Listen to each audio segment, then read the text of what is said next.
Flashback to 1960s Los Angeles, when Americans looked at black nori seaweed and raw fish with Positively pure terror. barbaric. Sushi was This facing commercial exquisite death cut in of the maguro, US. prized for Enter its color Ichiro and Mashita, texture. a chef at the Tokyo Yet, Kaikon the diner restaurant, who hesitates. executed a brilliant culinary deception. He flipped the roll inside out. By hiding the intimidating seaweed deep inside the core and exposing the familiar white rice on the outside, he shattered the American psychological defense system. Raw tuna was ruthlessly discarded, replaced by completely safe imitation crab meat. He then added slices of rich avocado to perfectly mimic the creamy texture of premium raw fish, alongside cucumber for a satisfying crunch. Thus, the California roll was born. It was a masterpiece of visual trickery rather than Japanese tradition. This single invention acted as the ultimate gateway, giving millions of diners the courage to finally try sushi. In Japan, however, they dismissively call it California maki, viewing it as an American illusion. Fast forward to 1980s Los Angeles. Sushi restaurants were facing a brutal economic dilemma. After carving out premium cuts of tuna for elegant nigiri, chefs were left with a pile of ragged, ugly scraps. These chunks were too hideous to serve to high-paying customers, yet far too expensive to simply toss into the dumpster. Desperation breeds commercial genius. A rogue chef came up with a brilliantly chaotic solution. Pulverize the grotesque leftovers into an unrecognizable paste. Camouflage the texture by drowning it in rich mayonnaise, and mask everything with a heavy dose of fiery chili oil. Traditional Japanese sushi masters were absolutely horrified, viewing this as a sinful massacre of the fish's pure essence. But American diners went feral for it. The addictive synergy of the fatty mayo and the sharp, Wow, that's throat-warming surprisingly spice was a good. sensory triumph. Look at What us, began using as a chopsticks sneaky, like pros. cost-saving trick to dispose of And kitchen these waste inside-out mutated rolls into a are global bestseller. delicious. The ultimate irony? Today, even the most stubborn masters in Tokyo who once spat on it as American garbage quietly serve it. Tradition is noble, but money talks louder. If there is a single culinary creation that makes traditional Japanese sushi masters want to scream into the void, it is the Philadelphia roll. For thousands of years, authentic Japanese cuisine operated with absolutely zero concept of dairy. Then came the audacious 1980s. An American chef looked at centuries of refined tradition and boldly decided to shove a dense, heavy block of Philadelphia cream cheese inside a roll alongside smoked salmon. Sushi purists were absolutely appalled by the sheer disrespect. They mercilessly mocked the invention, crying out, "This isn't sushi. This is just a breakfast bagel violently stuffed into seaweed and rice." The truth is, they were completely right. Smoked salmon and cream cheese formed the undeniable soul of a classic deli bagel. But mainstream diners did Far too not care expensive to about toss. historical purity. They cared about taste. The thick, velvety richness of the cream cheese perfectly neutralized the sharp, aggressive saltiness of the smoked salmon, resulting in an irresistibly balanced experience. It was pure cultural blasphemy, yet it tasted phenomenal. Today, the Philly roll stands as a magnificent high-calorie middle finger to culinary rules. Let's forget about subtle flavors for a moment. The dragon roll was engineered purely for the ego and the camera. Born in the US during the 1980s, this roll completely abandoned the ancient Japanese philosophy of minimalist elegance in favor of aggressive, theatrical showmanship. It usually hides a heavy core of crispy shrimp tempura or fatty eel, but the true spectacle is the exterior armor. Chefs meticulously layer razor-thin slices of vibrant green avocado, overlapping them flawlessly to mimic the intricate scales of a mythical dragon. Two glaring dots of fiery sriracha serve as the eyes, while a heavy, glistening drizzle of sweet eel sauce catches the restaurant lights. This roll is an absolute behemoth. It is so massive that eating it gracefully is physically impossible. In the high-stakes world of corporate business dinners across Asia, ordering the dragon roll became the ultimate status symbol. The larger and more elaborate the dragon, the more you supposedly respected your wealthy clients. It is pure visual bait, proving that sometimes securing an envy-inducing spectacle is far more important than the actual food itself. Do you honestly believe you are ordering a premium sushi experience when you ask for the rainbow roll? Welcome to the ultimate upsell of the 1980s fusion boom. Beneath that dazzling, multicolored exterior lies a brilliantly profitable secret. The core is nothing more than a cheap, basic California roll. American chefs realized a genius psychological trick. If you drape razor-thin, vibrantly colored slices of tuna, salmon, yellowtail, and avocado over a cheap base to mimic a peacock's tail, diners will happily pay premium prices. It acts as a clever sushi sampler disguised as a single roll. Purists groan in agony at this creation, arguing that mixing distinct sashimi flavors into one chaotic bite completely ruins the integrity of the fish. But the restaurant industry doesn't care about purity. They care about aesthetics. The rainbow roll was engineered to photograph flawlessly. It is an absolute triumph of style over substance, proving that if you make a dish look spectacular enough, people will eagerly devour the illusion. If the Philadelphia roll was a mild insult, the tempura roll was an absolute slap in the face to the Japanese culinary elite.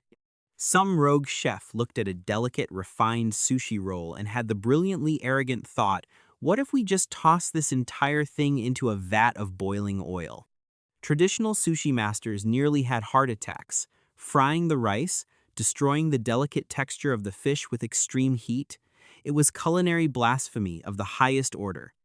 Yet for American diners still terrified of consuming raw seafood, this deep-fried monstrosity was the ultimate gateway.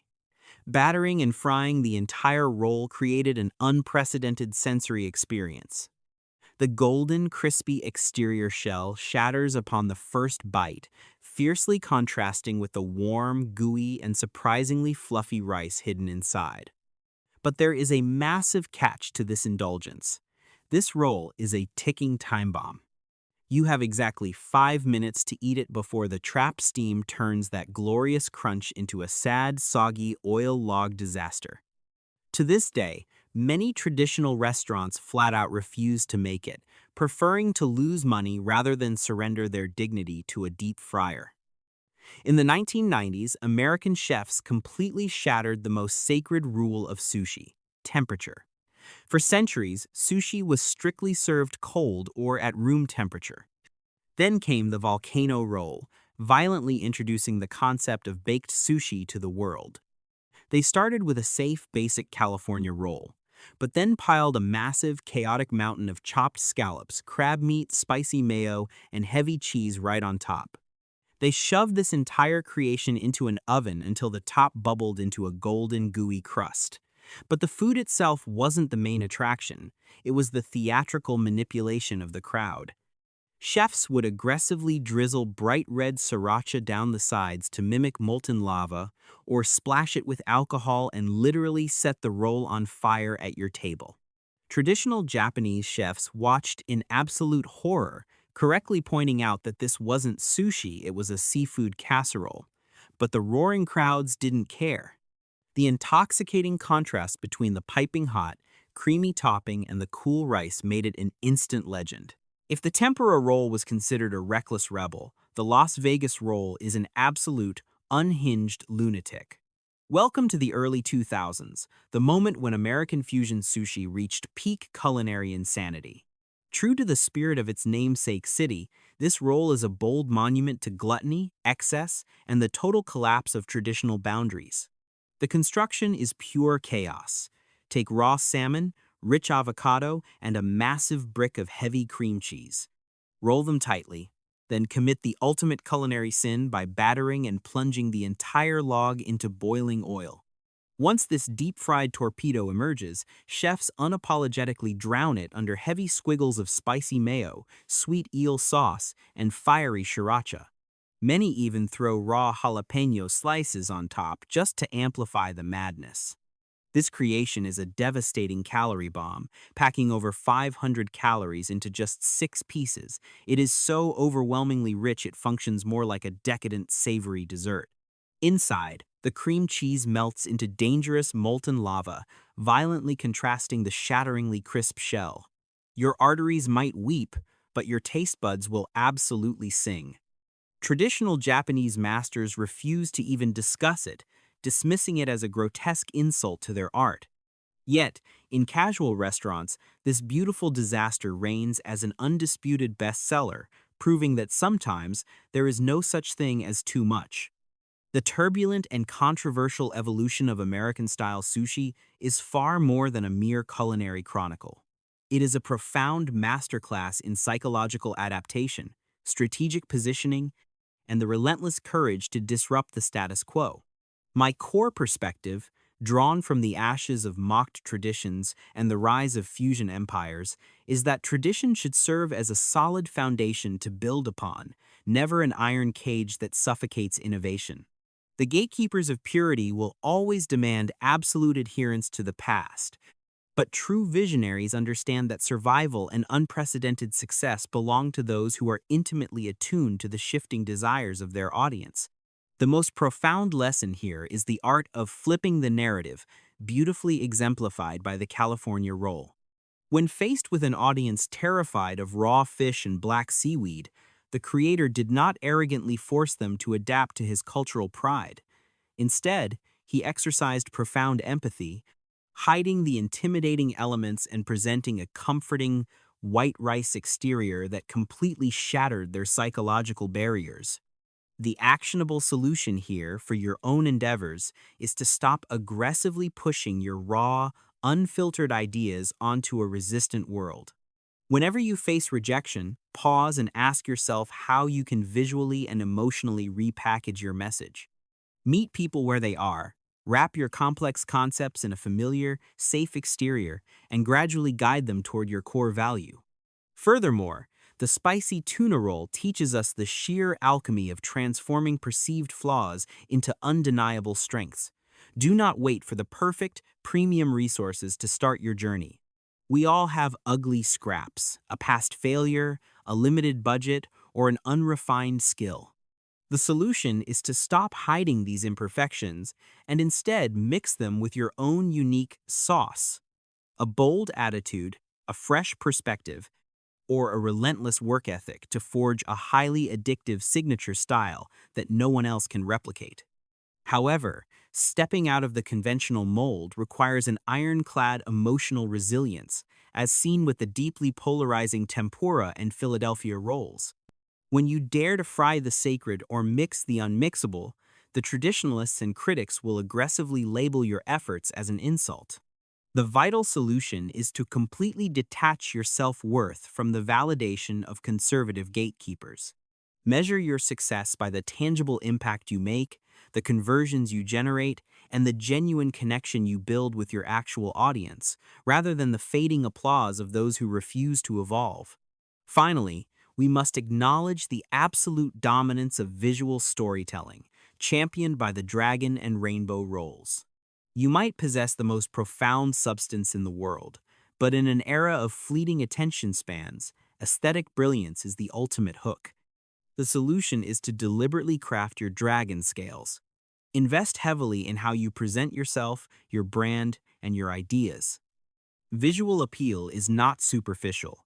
It is the strategic bait that commands attention and earns you the precious time needed to prove your underlying substance. Ultimately, your life and creative endeavors should not be a rigid, ancient recipe blindly repeated for generations. Embrace the chaotic, beautiful energy of a fusion roll. Dare to mix wildly contrasting elements, flawlessly edit your narrative to match the moment, and boldly present your authentic, unconventional self to the world. The very ideas that the masses dismiss as sheer insanity today are often the exact blueprints for the groundbreaking standards of tomorrow, provided you have the audacity to serve them with absolute, unapologetic confidence. Which of these fusion philosophies do you think would be the most challenging to apply to your own creative projects right now?